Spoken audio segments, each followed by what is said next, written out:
আমাদের প্রিয় পরিবার বং অ্যালাইভে সকলকে স্বাগত জানাই। কালকে তো কাঠি জিলেপি, মালপোয়া জিলেপি, এমনি জিলেপি বানানো তোমরা দেখলেই, খেতে ভালোই হয়েছিল। শেপগুলোর দিকে আর যেও না, শেপগুলো খুবই বাজে হয়েছে।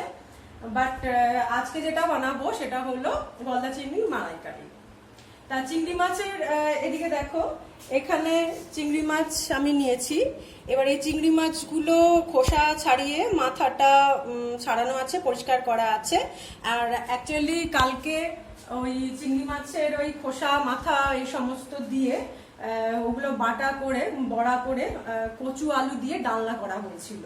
তা যাই হোক, সেটার দেখানো হয়নি। তা আজকে সেটা খুব খেতে ভালোই হয়েছিল। সেটা আমাদের বাড়ির যে রান্না করে, হ্যাঁ, মাধু, ও ওটা বানিয়েছিল। তো বলো কি কি লাগবে এর জন্য দেখিয়ে দিই। দেখো, আমি প্রথমে মাছগুলোকে এই নুন হলুদ দিয়ে একটু মাখিয়ে নিচ্ছি। নুন হলুদ দিয়ে ফেলেছিলাম তোমাদের দেখানোর আগেই। তা যাই হোক, মাছগুলোকে দিয়ে নিচ্ছি। আর মাছটা আমার ফ্রিজে ছিল, কালকে যেহেতু এনেছিল, আর কালকে ওই মাথার বড়ার ওই সব ডালনা খাওয়া হয়েছে। তা আমি ওকে বললাম যে দেখ, ওই মাথা দিয়ে মানে ওই সব দিয়ে তো বড়া তো আমরা ইন জেনারেলি খাই, ডালের সাথে খুব ভালো লাগে, কিন্তু ওটা করেছিলাম না মুসুর ডাল বাটা দিয়ে মাছের মাথাগুলোকে বড়া করে ভাজা হয়েছিল। তারপর কচু আলুর যেরকম আমরা ডালনা করি তার মধ্যে ওটা মিশিয়ে দেওয়া হয়েছিল চলে। তো অসাধারণ খেতে হয়েছিল ওটা। তা যাই হোক, ওটা আবার কখনো করলে দেখাবো। এবার এটা করলাম, এইবার এটাকে তেলে ভাজবো। তার আগে বাকি জিনিসগুলো দেখাচ্ছি। এই দেখো কি কি লাগছে, দেখো আমি বলে দিচ্ছি। আমি এখানে মিডিয়াম সাইজের পেঁয়াজ নিয়েছি দুটো। এবার তার মধ্যে একটাকে খুব এরকম সরু সরু ঝিরিঝিরি করে কেটেছি। আর এই পেঁয়াজটা বাটা আছে, মানে ঠিক বাটিনি, এটাকে ওই গ্রেটারে কুড়িয়ে নিয়েছি। আর এরকম টমেটো নিয়েছি একটা, সেইটাকে ছোট ছোট টুকরো করে নিয়েছি। আর সর্ষের তেল অবশ্যই লাগবে। আর এটা হলো নুন। আর এখানে আদা রসুনটা পেস্ট করা আছে, পেস্ট করে মোটামুটি 1 চামচের মতো নিতে হবে, অতিরিক্ত নয়। আর এখানে গোটা গরম মশলা আছে একটুখানি। আর এটা আছে গুঁড়ো গরম মশলা, ঠিক আছে, 1/2 চামচ মতো। আর এখানে 1/2 চামচেরও থেকেও ছোট কম, যাকে বলে 1/4, হ্যাঁ, এটা আছে কাশ্মীরি লঙ্কা গুঁড়ো, এটা কালারটার জন্য। এখানেও হলুদও আছে, আর আছে একটু ধনে, আর আছে জিরে, আর এটা হলো লাল লঙ্কা গুঁড়ো, আর এটা হলো চিনি। আচ্ছা, এই যে সবকটা জিনিস দেখছো, এই জিনিসগুলো কিন্তু সবই 1/4 হবে, হ্যাঁ, মানে 1 চামচের মানে 4 ভাগের 1 ভাগ নিতে হবে, খুবই অল্প পরিমাণে। আর এটা হলো চিনি 1 চামচ, আমার একটু মিষ্টি মিষ্টি এটা ভাল লাগে। আর এখানে আমি 4-5টা কাঁচা লঙ্কা এরকম এই যে মাঝখানটা চিড়ে নিয়েছি। আর নিয়েছি 2টো তেজপাতা, 2টো শুকনো লঙ্কা। আর এটা নুন আছে বলেছি মনে হয়। আর যেটা লাগবে সেটা হলো, এই দেখো এখানে নারকেলের দুধ রয়েছে। এইটা কিন্তু একটু বেশি পরিমাণে এটা নিয়ে মিক্সিতে পেস্ট করে তোমরা এটা নেবে। আর এরকম সুন্দর মানে চিংড়ি মাছের যেটা মালাইকারি হয় ওটাতে নারকেলের দুধটাই কিন্তু বেশি ভালো লাগে। ঠিক আছে, এবার চলো তাহলে প্রিপারেশনটা তৈরি করি। গ্যাস অন করে নিলাম। কড়াইটাকে আগে একটু গরম করে নেব।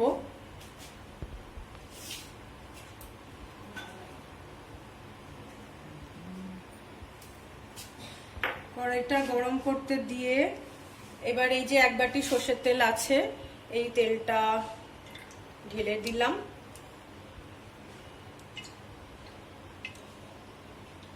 কাছিয়েই নেব, কারণ আমরা বাঙালিরা কোনো কিছু ফেলি না, এরকম কাছিয়ে কুচিয়ে সব পরিষ্কার করে জিনিস নিই।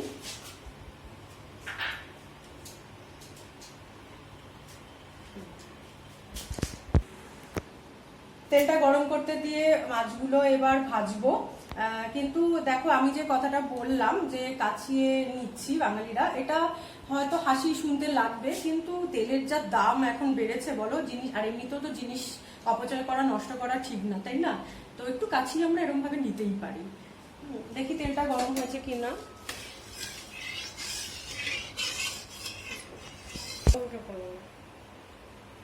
এইবার তেলটা গরম হয়ে গেছে, ফ্লেমটাকে একটু লো করে নিলাম, নিয়ে আস্তে আস্তে মাছগুলো ছাড়ি।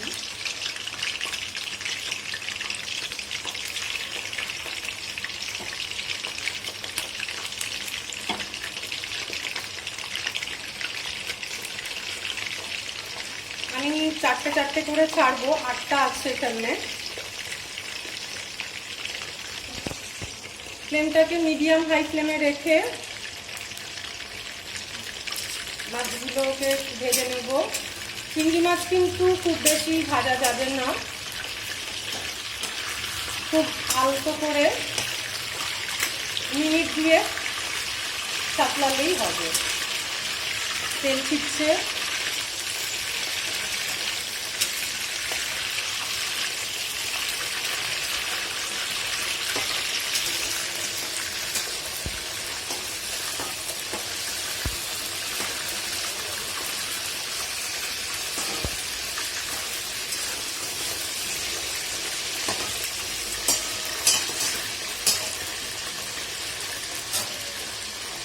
হয়ে গেছে ভাজা, এটা তুলে নেব।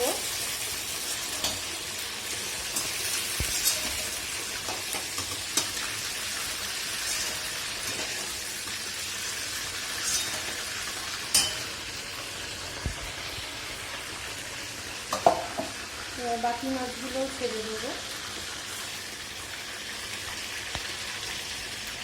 এইটার মাথা নেই, এটার মাথা কালকে খাওয়া হয়ে গেছে, মানে পুরোটাই খাওয়া হয়ে গেছে।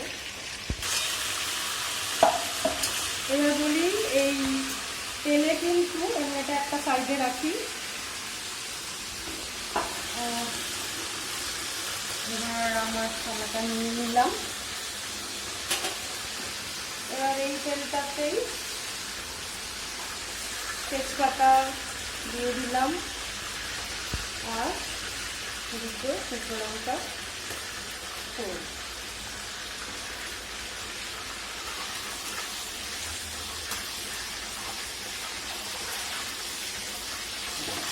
ফ্লেমটা এবার একদম হাই রাখবো।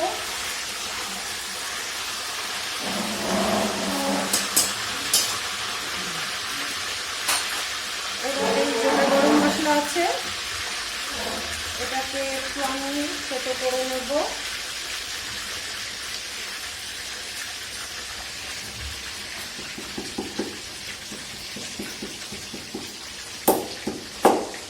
খুব বেশি গুঁড়ো করবো না, একটুখানি।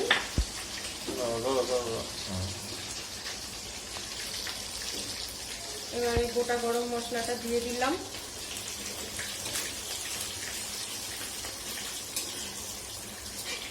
একটা সুন্দর গন্ধ ছাড়বে।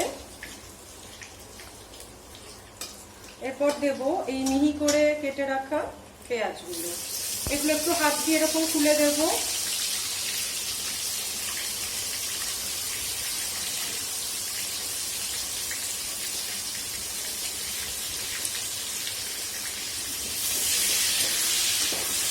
দিয়ে একটু ভালো করে ভেজে নেব। পেঁয়াজগুলো এইরকম অবস্থায় এলে, মানে ভালো করে একটু ফ্রাই হয়ে গেলে কড়া করে, এবার পেঁয়াজ বাটা যেটা আছে সেটা দেব। এতে কি হবে, মশলাটা খুব ভালোভাবে কষবে আর রংটাও খুব ভালো আসবে।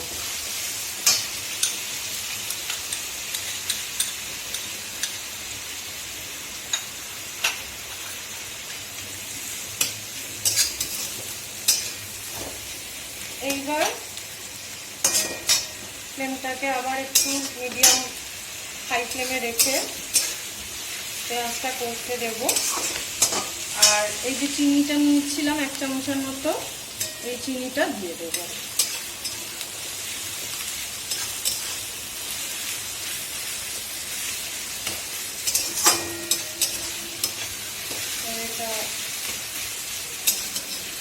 এটা আমার মা বলতো যে পেঁয়াজের সাথে, পেঁয়াজ কষাতে কষাতে যদি একটা এরকম চিনি যদি তখন দেওয়া যায় তাহলে নাকি সেইটার রংটা বেশ ভালো আসবে পাঠানো। দেখা যাক।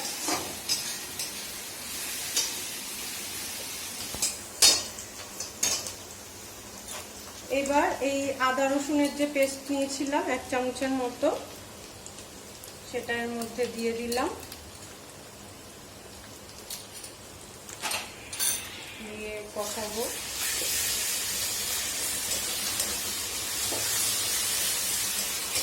এটা দিয়ে কিছুক্ষণ নাড়াচাড়া করার পর ওইটাই একটা গন্ধ ছাড়বে, আদা রসুনের একটা সেই সুন্দর গন্ধ ছাড়বে। মশলাটা কষে কষে এলে এর মধ্যে আমরা এই যে টমেটো কুচিটা রেখেছিলাম, টমেটো কুচিটা দিয়ে দেবো। দিয়ে ভালো করে এবার মশলাটা করতে দেবো। এবার টমেটো দেওয়ার পর কিন্তু টমেটোর মধ্যে একটা জল জল ভাব আছে, তো সেখান থেকে একটা জল ছাড়বে আর মশলাটা এতে আরো ভালো কষানো হবে।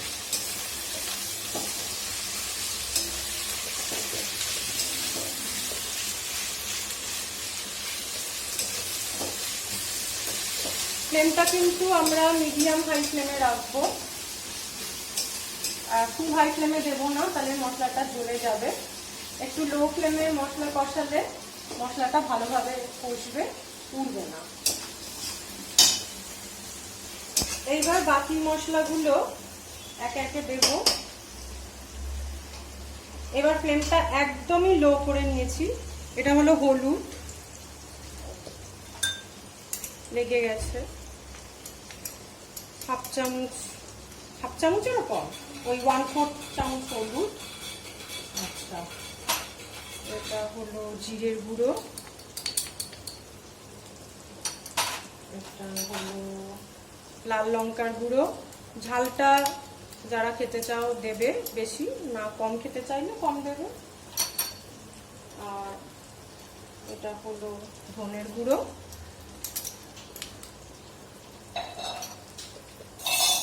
আর এটা হলো কাশ্মীরি লঙ্কার গুঁড়ো। সবকটা দিয়ে খুব ভালোভাবে নাড়াচাড়া করতে হবে, খুব ভালোভাবে মেশাতে হবে এর মধ্যে।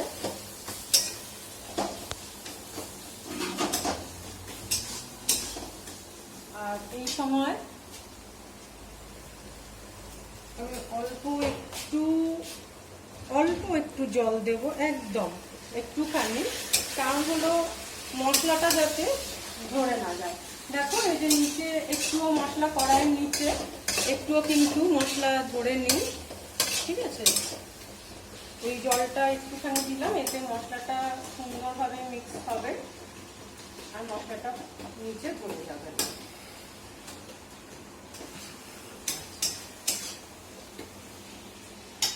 এইবার দেব নুন।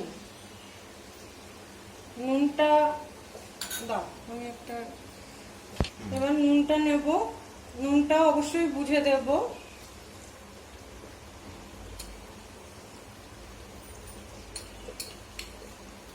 আমি তো 1 চামচের মতো নিয়েছি, যদি পরে লাগে তাহলে দেব।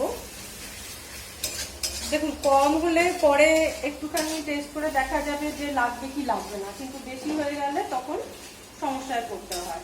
কারণ চিংড়ি মাছগুলো ভাজাও হয়েছে একটু নুন মাখিয়ে।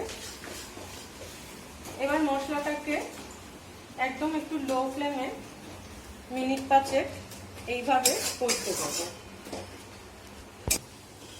দেখো মশলাটার থেকে কিরকম তেল ছাড়ছে, তার মানে মশলাটা পুরো কষে গেছে।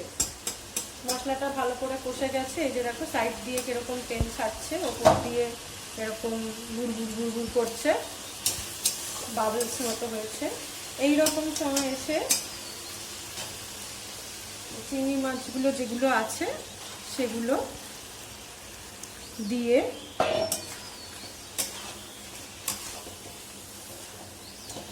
ভালো করে এই গ্রেভিটার মধ্যে, মশলা গ্রেভিটার মধ্যে মাখিয়ে নেব।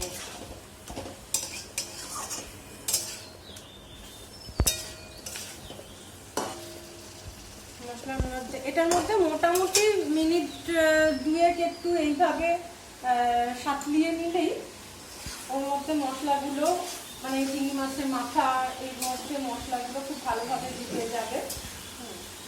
আর কালকে যখন ওই মাথা টাথা ছাড়ানো হয়েছিল তখন তো ওই মাথা, এবং তোমরা দেখতেই পাচ্ছ যে ওর গায়ের খোসা টোসাগুলো ছাড়িয়ে নেওয়া হয়েছে, খোসা লেজ।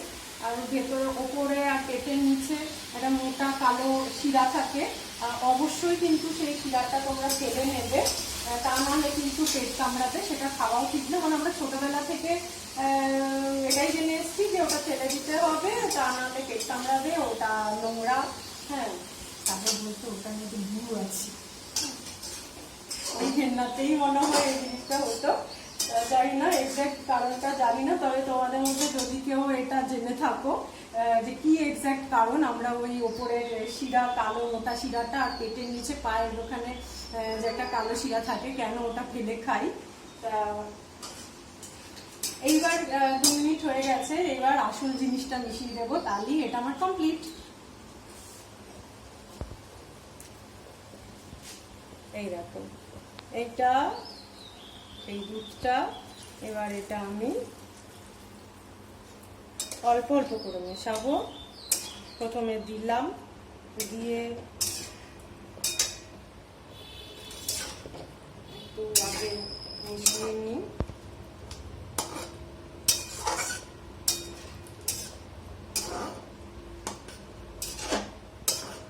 গ্রেভির সাথে মিশিয়ে দিয়েছি। এবার আমি একদম ড্রাই এটা করব না, একটু মানে ঝোল ঝোল রাখবো, মানে গ্রেভিটা একটু বেশি রাখবো, তার জন্য একটু বেশি পরিমাণ করেছি।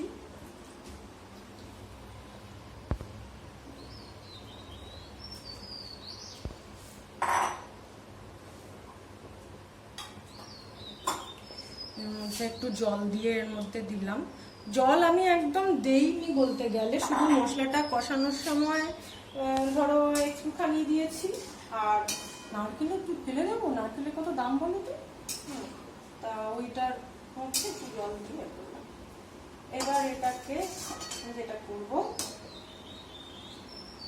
একটু মিডিয়াম হাই ফ্লেমে এটাকে ঢাকা দিয়ে দিই। ঢাকাটা ছোট, যাই হোক আমি আর বাসন নিলাম না। এটাকে এবার এটা একটু ফুটতে দিই, ফুটলেও কি হবে, ওর গন্ধটা ছাড়বে, সুন্দর আসবে। তবে ফ্লেমটা লো করে দেবে, এই কারণে বলছি, জিনিসটা ফুটে সাইড দিয়ে, তা নাহলে ছড়িয়ে নোংরা হবে। এটা মোটামুটি মিনিট 3 থেকে 4 মিনিট ফুটুক, কি 5 মিনিট হাঁটুন, ঠিক আছে। তুলে নিচ্ছি।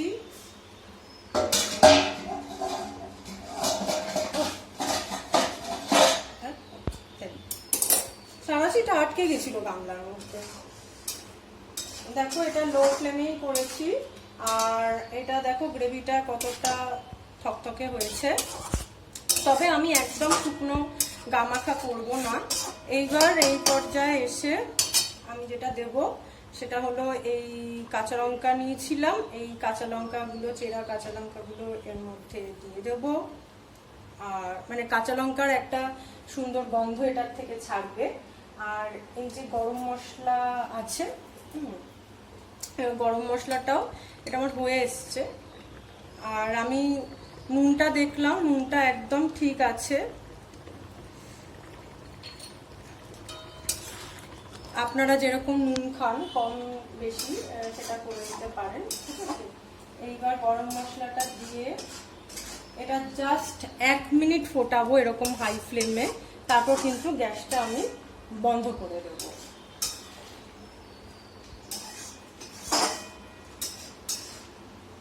তা নাহলে গরম মশলার গন্ধটা চলে যাবে।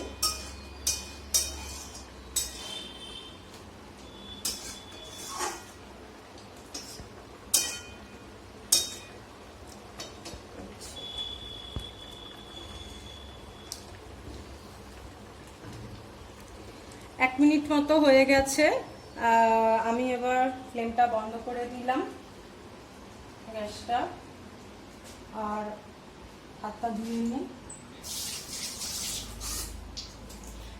আমি বলি এটাকে কিন্তু সাথে সাথে নাড়বেন না, একটু 1 মিনিটের মতো স্ট্যান্ডিং টাইম দেবে। যে কোনো রান্নারই একটু রেস্টের প্রয়োজন আছে, কারণ দেখো এখনো কড়াইয়ের মধ্যে কিন্তু রান্নাটা ফুটছে। তাই বলবো যে সাথে সাথে বাসনের মধ্যে না নামাতে, 1 মিনিট মতো থাক, আপনার বাকি কাজটা আপনি করুন। হ্যাঁ, তা আমি এই গামলাটাতেই রাখবো, চিংড়ি মাছের এই গামলাটাতে আমি এটা একটুখানি ধুয়ে নিই। আমি ঢেলে নিলাম। এবার দেখো কড়াইটা একদম পরিষ্কার রয়েছে, নিচে কিন্তু মশলা একটু ধরেনি, আর কালারটাও বেশ ভালোই রয়েছে। ভালো করে কড়াইটা একদম কেচে পুছে নেব, যাতে একটুও ঝোল নষ্ট না হয়।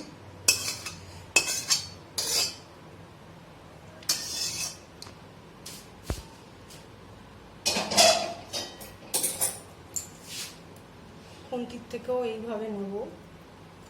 এগুলো তো আমরা করেই থাকি, তাই না? এগুলো লজ্জা কিসে, এগুলো তো আমরা করি।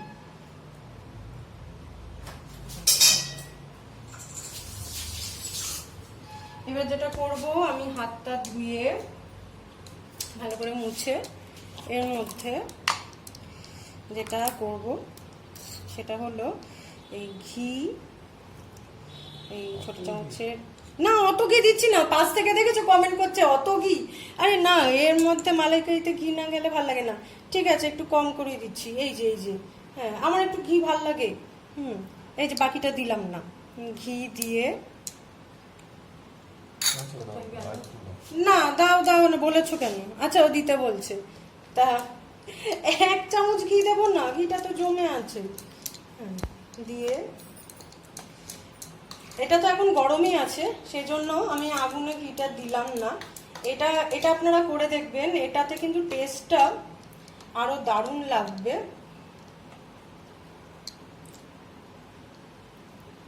ভালো করে মিশিয়ে দিচ্ছি। দিয়ে যেটা করতে হবে সেটা হলো, এই থালা কোথায়? আচ্ছা দাঁড়াও, একটা থালা দিয়ে এটা চাপা দিয়ে রেখে দেব।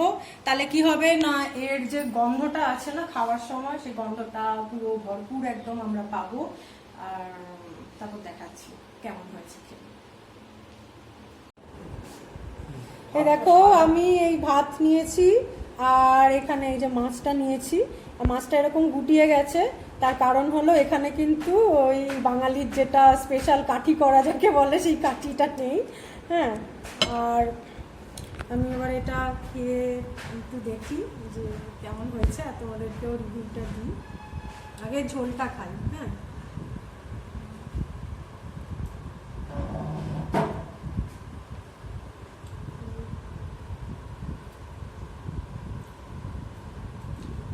আমার তো খুব ভালো লাগছে, আর ভীষণই ভালো হয়েছে। একটু মাছ দিয়ে খাই।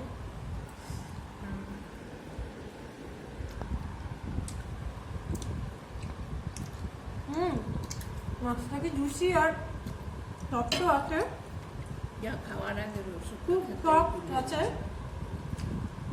পাশ দিয়ে আমার শাশুড়ি বলছে খাওয়ার আগে ওষুধ খেতে ভুলে গেছে।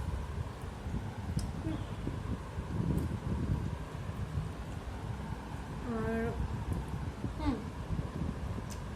তোমরা খেতে পারো, বাড়িতে বানিয়ে ফেলো চটপট করে। এত ভালো হয়েছে যে ওই খাওয়ার আগে আজকে ওষুধই খেতে ভুলে গেছে মা। তা তোমাদেরকে বলি, তোমরা বাড়িতে প্লিজ এটা ট্রাই করো।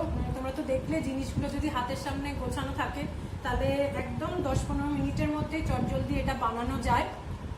আর বানিয়ে নিয়ে বলো যে কেমন হয়েছে খেতে, তোমাদের বাড়ির সকলের পরিবারের লোকজন কি বলছে এটা খেয়ে। প্লিজ কমেন্ট করো, আমাকে কমেন্ট বক্সে জানিও। আর তোমাদের যদি আমাদের এই বাংলা ব্লগ দেখতে ভালো লাগে, তাহলে আমাদের পরিবারের সদস্য হয়ে যাও বং লাইফ সাবস্ক্রাইব করে। আর যারা এখনো হওনি, তাদেরকেও একই কথা বলবো, ওই লাল রঙের সাবস্ক্রাইব বাটনটা ওকে প্রেস করে নাও, আর নিচের যে বেল আইকনটা আছে সেটাকেও প্রেস করে অন করে রাখো, তাহলে আমাদের কোনো নতুন ব্লগ বা ভিডিও আপলোড হলেই সবার আগে তোমাদের কাছে নোটিফিকেশন পৌঁছে যাবে। ভালো লাগলে একটা লাইক করো, আর তোমাদের প্রিয়জনদের শেয়ার করতে পারো যদি আমাদের এই ভিডিও ভালো লেগে থাকে। ভালো থাকো, সুস্থ থাকো, আনন্দে থাকো, আর সাথে থাকো আমাদের সাথে। চলো এবার চটপট খেয়ে নিই।